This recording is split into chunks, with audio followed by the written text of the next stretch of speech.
What is up, Mandalorians? Welcome to a brand new Mandalorian review, and this is for Chapter 4. And to get into this straight away, this episode was definitely a little bit of a change of pace, and it's kind of what they did in Episode 2. If you remember, Episode 1 was a very powerful introduction into the show. There was a bit of mix of action and just kind of a bit of slow paced stuff at the same time, but primarily it was quite hands-on. Episode 2 had more of a slower kind of pace, escorting Baby Yoda, and then Episode 3, or should I say Chapter 3, last episode, was straight back into it with an explosive episode and an explosive ending. Now Chapter 4, as I said, has taken that change of pace, and it's like a little bit of a pattern now. I have no idea if that's like an intentional thing, but it's definitely something I love about this show, because it can mix and balance both sides of, you know, being really action-packed, considering this show surrounds a bounty-hunting Mandalorian, especially given what's going on in the storyline,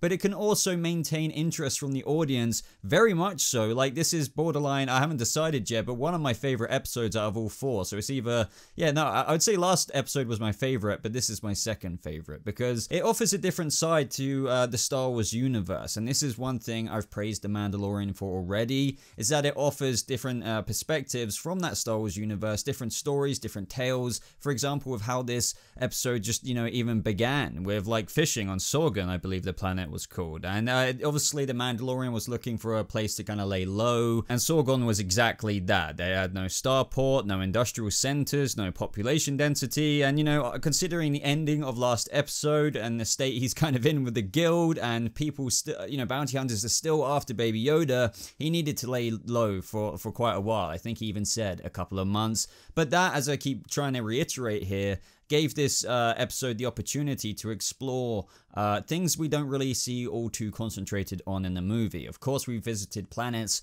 locations in Star Wars with varieties of different, types of people, aliens, races and stuff, but normally they're just in the background. You don't really get a proper, like, day in the life of, said people or said village. And in this episode, we exactly got that. And what I really liked about that is it kind of showed this other side to the Mandalorian. Because, of course, you can look at this guy and you could think of him as very intimidating, cold, very harsh almost. He's been raised like this ever since his parents were killed, as we found out in this episode, which I think we all kind of knew anyway. But we also found out that he hasn't taken his helmet off in front of another person, aka he hasn't shown his face to another person since he first received a helmet when he was a child. But this episode kind of like took a peek behind the curtain, because what I also liked is how it kind of appealed to the deep down nature. I think we've already got an insight of that with the Mandalorian in terms of how he has got like a little spot for like Baby Yoda. We've seen that side to him.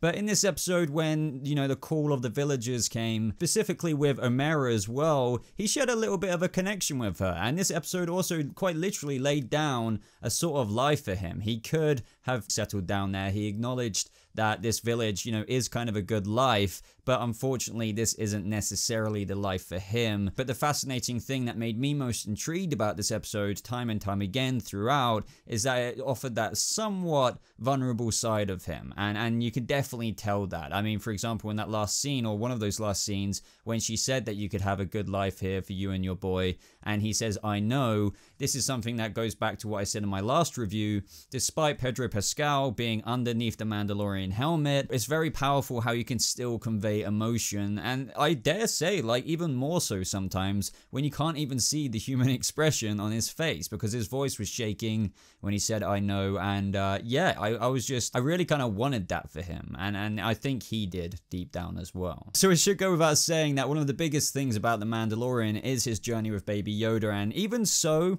this episode, ends just as much as like the journey even started, with them having to find a place to kind of lay low by the end of the episode.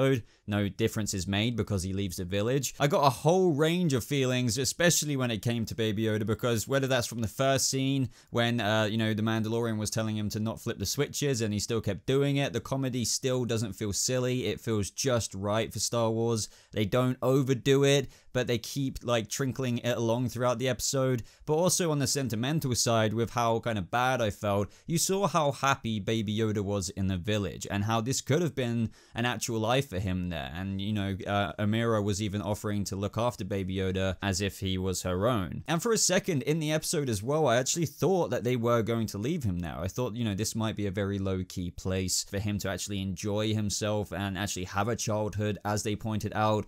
But alas, like, you know, with the way the episode ended, that still didn't come to fruition, which I'm kind of happy with, because I don't feel like, you know, the way they're kind of presenting everything in the story, they're not milking Baby Yoda. But I thought when all of that was happening in that part of the episode, I thought, okay, maybe they're actually going to pull the plug here and they're going to, you know, go ham with the Mandalorian story in the last 4 episodes, because I believe this season is, the first season is 8 episodes long. But nope, he's still here, he's still carrying on for the journey, and yeah, I'm looking forward to seeing more from Baby Yoda, because in this episode, I would say this was the pinnacle of Baby Yoda. Like, I know every single episode, people were saying all kinds of things about him, how cute he is, all these little moments, but this episode probably offered the most of them. But in this episode as well, we were introduced to a character I've been very much so anticipating, and before I say anything else, Carradine is just a badass. She really, really is. I was excited about just seeing her in terms of her character history. They did reiterate this in the episode in terms of how she is, or should I say was, an ex-shock trooper for the rebellion, and she even gave a bit of really cool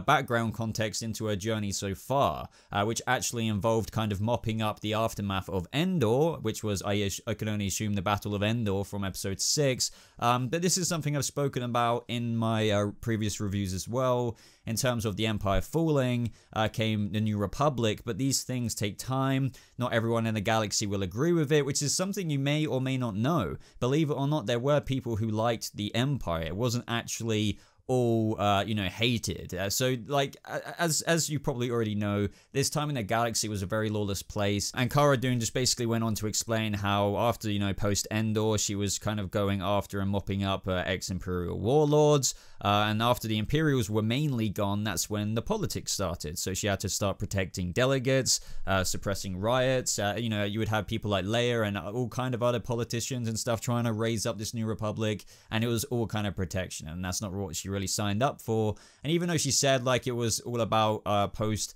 Endor finding the Imperial warlords and whatnot, like, we still know people like that are still around. For example, the very guy who gave the Mandalorian the bounty for the child, or should we say Baby Yoda. People like that are still very much so around, and we've still actually got some very interesting Imperials to meet. I believe Giancarlo Esposito is playing some kind of Imperial officer who seems to have a squad of Death Troopers, and I believe, you know, this whole Baby Yoda thing truly is being trickled out to that length. Like, he may be like the serious big cheese who commands like a squad of, you know, ex-Empire Death Troopers who are still kind of remaining loyal, just like the Stormtroopers we've seen in previous episodes, and that will be where things get even more like kind of action in compared to this episode. So I'm guessing just like how we saw bounty hunters still going after Baby Yoda in this episode, which is why they couldn't even end up staying on the planet, I assume in the next couple of episodes things are going to get even more so serious, especially after the fallout of episode 3, and now bounty hunters are even tracking them to this new planet. So yeah, like, it's far from over, and that makes me really kind of excited. But as much as I have spoke about this episode, I haven't really spoke about like what the actual main plot was. I mean, it was kind of like, if you look at it, A to B, but essentially the villagers needed the help because there was this AT-ST walker absolutely slaying them, and I believe they were kind of led by like a clan or a tribe of Klatooinians. It was spelled like, yeah, Klatooinians. I might have said that wrong, but that is what that race of aliens were called this episode. And this very much so had some parallels to The Last Jedi, because if you think about it, the Empire were defeated quite literally with sticks and stones on Endor, with obviously some of the rebellion's help.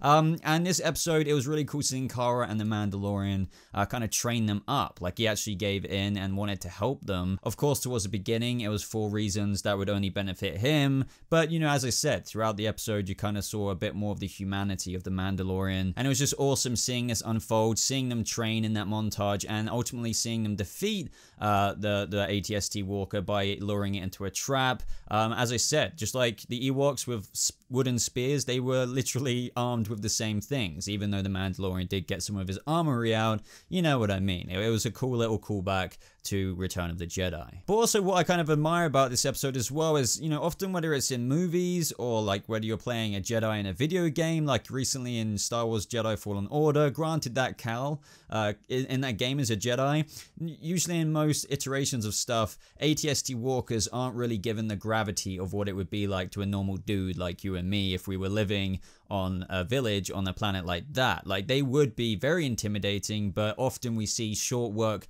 being made of them. Now in this episode, just one single ATST walker was that threatening, could destroy life, that we were kind of really starting to get into it quite a little bit through seeing the village life all the way throughout the episode. So yeah, I really appreciate that. You know, you don't often see that take from the kind of normal person in terms of how intimidating the Empire can be. Even though they're not around anymore, this is just one machine, let alone imagine the much more serious big guns of the Empire. Like, it kind of really gives you that oppressive feel that they asserted with their control. So ultimately here, the action was great, and I didn't even mention when Cara and the Mandalorian went to go to the Klatooinians' tent or whatever it was. You know, and that double team up there was really, really awesome. You know, I really can't wait to see more from her. I know they've kind of said their goodbyes now, but we already know that she is returning, and I feel like Gina Carano did like an amazing job. Like, I just want to see more from her, and I hope we get to see her again this season. I mean, I know she's back for season 2, but we have to wait and see. For a split second, I know this is, you know, not R-rated or anything like that, but when Baby Yoda was in the bounty hunter's sights, I thought that might have been it. I generally thought that might have been it. Like, I doubted it at the same time. But what if they did go there? But luckily, Cara saved the day there. The other thing that I've kind of already spoken about that really got to me is that scene with Amira saying that the community was really grateful and said that he should stay. But how can I put it? As he kind of says, even though this is a little spin on that, this is not the way, or should I say the path for the Mandalorian. He's still got a journey to go. He still needs to get his jetpack and stuff like that. But where is he headed after this? Well, your guess is as good as mine. I guess maybe they're going to run into a bit of more trouble next episode along the journey to kind of lay low. We do know bounty hunters are still tracking Yoda. Why can't they untrack him? Is there some kind of tracking system in him that they can remove? I'm surprised they haven't really addressed that yet. Maybe that will be addressed really soon. But yeah, it was just a nice little tale in the corner of the Star Wars universe on a backwater planet. And you know, whilst some people may think episodes like this go a little bit off the beaten path, so to speak, or may seem air quoted kind of pointless, I really appreciate it. And to be honest, I want a couple of these or more a season. Because they do have a lot to offer. But anyway, guys, what did you think of Chapter 4 of The Mandalorian? I mean, there wasn't so much Easter eggs or little tidbits and stuff that we could learn about, or, you know, get lots of insight into, you know, what are they really going to do with Baby Yoda, or just things like that, or mega Mandalorian background. Granted that we did get a little bit of insight into his history, but it's kind of stuff we already knew. This episode, as I said, was more about kind of, you know, just, you know, enjoying the experience of just having a show where they can do stuff like this with just an episode, where you can't really afford that with like a movie, for example. So let me know if you feel the same sentiments as me. Let me know if you really enjoyed this episode like I did. But other than that, guys, hit the like button if you enjoyed this video. Let me know if you want to see more Mandalorian kind of coverage like this, and reviews and breakdowns. Also, if you're enjoying the Star Wars content, be sure to subscribe for more videos like this. And I believe that is everything apart from my last couple of videos appearing here. But I'll see you guys in the next video, and may the Force be with you always. Goodbye.